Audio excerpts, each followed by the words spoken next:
दौड़ में 3 तरीके के झूठ हैं जो तुमसे बोले जा रहे हैं और तुम लोग उसमें बिलीव भी कर रहे हो, ठीक है। 3 तरीके के जो झूठ हैं जिनका कोई भी रिजल्ट नहीं है, वो सिर्फ टीआरपी लेने के लिए या फिर अपने थोड़े से व्यूज़ बढ़ाने के लिए किया जा रहा है। इसमें तुम्हारी रनिंग में कुछ भी अच्छे इफेक्ट इससे नहीं आने वाले हैं, ठीक है। वो 3 झूठ कौन कौन से उसके ऊपर बात करेंगे। और अगर तुम मेरे ऊपर ट्रस्ट करते हो, क्योंकि तुमने इस चैनल को सब्सक्राइब किया है एक ट्रस्ट बेस्ड पे, ठीक है, तो अगर ट्रस्ट करते हो तो इस चीज़ों को भी समझ लेना ज़रा। जो चीज़ें हम बता रहे हैं वो कहीं से भी तुम्हें पढ़ लो जाके, साइंस में कहीं पे भी सब 100% एग्जैक्ट मिलेंगी, ठीक है। सबसे पहली बात कि लंबाई तुम बढ़ा सकते हो, ठीक है। हमने भी बहुत सारे वीडियो बनाए हैं, लेकिन वो हमने बताए हैं जब तुम्हारा 18 के नीचे की एज होती है, तब तुम कुछ कुछ मूवमेंट करके कर सकते हो। जो लोग भी तुम्हें ये गुमराह करने की कोशिश कर रहे हैं कि 21 के बाद या 23 के बाद भी तुम लंबाई बढ़ा सकते हो, ऊँट का दूध पी के, बांस का मुरब्बा खा के, हल्दी चूना खा के, नहीं पॉसिबल है, पॉसिबल ही नहीं है। क्योंकि जो ग्रोथ हार्मोन है वो रिलीज होना बंद हो चुकी है। जो अच्छा, एक बात तुम्हें हम समझा देते हैं। एक हड्डी है, ठीक है, ये हड्डी है। अब हड्डी के 2 सिरे हैं और दोनों सिरे क्या होते हैं, सॉफ्ट होते हैं जब तुम बड़े हो रहे होते हो। लेकिन 21 की एज तक, 23 की एज तक ये एकदम हार्ड हो जाती है बोन, तो इनमें लेंथन का कोई मौका बचता नहीं, मतलब कि ये बढ़ नहीं सकती, इनको ग्रोथ नहीं मिल सकती है, ठीक है। तो ये इनकी जब ग्रोथ बंद हो जाएगी तो इनमें कुछ भी कर लोगे कुछ नहीं होगा। एक ही ऑप्शन बचता है, या तो तुम इसमें ऑपरेशन कराओ और या तो फिर HGH हार्मोन के इंजेक्शन लो। इंजेक्शन से भी कुछ नहीं होता है, वो ऑपरेशन के जरिए हड्डी बढ़ानी पड़ती है। तो सबसे पहला यही है कि 21 के बाद लंबाई बढ़ेगी, इस मिथ से बाहर निकलो, ठीक है।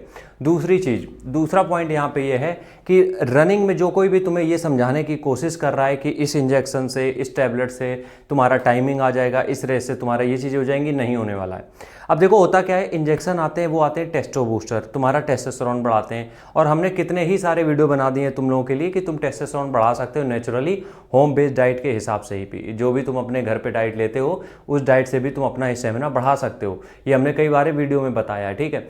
तो अब अगर तुम्हें स्टेमिना बढ़ाना है, टेस्टोस्टेरोन बढ़ाना है, तो तुम अगर खाने की जगह तुम ये सोच रहे हो सिर्फ इंजेक्शन से लगा के तुम्हारी रेस एक दिन में क्लियर हो जाएगी, तो वो नहीं होता है। इंजेक्शन या टैबलेट काम आते हैं, मैं ऐसा नहीं कह रहे काम नहीं आती, काम तब आते हैं जब तुम एक सर्टेन लेवल पे पहुंच चुके हो।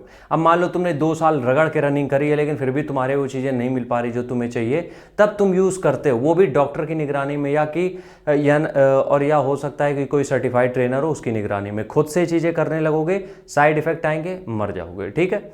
आखिरी बात, जो दौड़ में तुम्हें झूठ बोलने की कोशिश ये की जा रही है कि ये पी लो रनिंग फर्राटा दौड़ोगे।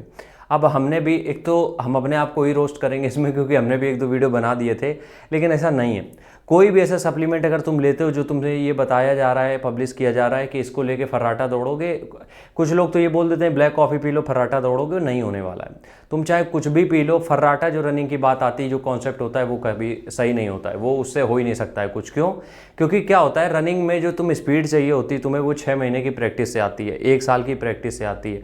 वो जो सप्लीमेंट हम बताते हैं, या तुम लोग भी जो छोटे छोटे सप्लीमेंट लेते हो रनिंग के पहले, वो तुम्हें एक इंस्टेंट बूस्ट दे देते हैं कि तुम रनिंग करने गए तो तुम्हें तुरंत जो क्विक एनर्जी चाहिए वो वहाँ से तुम्हें मिल जाएगी। लेकिन अगर तुम ये सोच रहे हो कि तुम्हें इससे चीज़ें, मतलब कुछ नहीं किया तुमने, वो एक पाउच पी लिया, एकदम अचानक से तुम्हारी रनिंग निकल जाएगी, तो ऐसा नहीं होने वाला है। इस मिथ से तुम्हें बाहर निकलना पड़ेगा, ठीक है। तो ये 3 तरीके के झूठ हैं जो रनिंग इंडस्ट्री में आज भी बोले जा रहे हैं, डिफेंस इंडस्ट्री में।